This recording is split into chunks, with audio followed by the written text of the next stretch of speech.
Hello friends, ഞങ്ങൾ മലമേൽപ്പാറയിൽ പോയ ടൈമിൽ അവിടെ ഇങ്ങനെ മുള വെച്ചുണ്ടാക്കിയ സാധനങ്ങളൊക്കെ വിൽക്കുന്ന ഒരു ഷോപ്പ് ഉണ്ടായിരുന്നു കേട്ടോ. അതുകൊണ്ട് ഈ പുട്ടും കുറ്റി, ചിരട്ടപ്പുട്ട്, ചെറിയ ലാമ്പുകൾ, മുള കൊണ്ട് വെച്ച് ഒരുപാട് സാധനങ്ങൾ ഉണ്ടാക്കി ഇങ്ങനെ സെയിലാക്കാൻ വെച്ചിട്ടുണ്ടായിരുന്നു.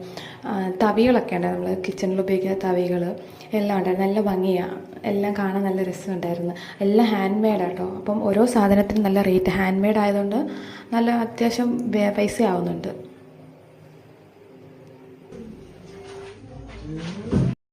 മുള വെച്ചിട്ടാണ് കേട്ടോ ഈ ഫ്ലവറൊക്കെ ഉണ്ടാക്കിയിരിക്കുന്നത്. അതുപോലെ തന്നെ പേന ഞാൻ കണ്ടത്, പേന മുള വെച്ചിട്ടുണ്ട്. ഇതിന് 100 രൂപയാണ് ഒരു പേനയ്ക്ക്.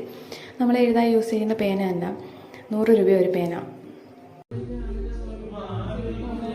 ഈ കൊട്ടയൊക്കെ ഭയങ്കര ക്യൂട്ടാണ്, തൊടാനൊക്കെ നല്ല രസമാണ്. ഒട്ടും വെയിറ്റ് ഒന്നുമില്ല. 200 രൂപ ഈ ഒരു കൊട്ടയ്ക്ക്, 200 രൂപ. അതുപോലെ സ്റ്റിക്കൊക്കെ ഉണ്ടായിരുന്നു.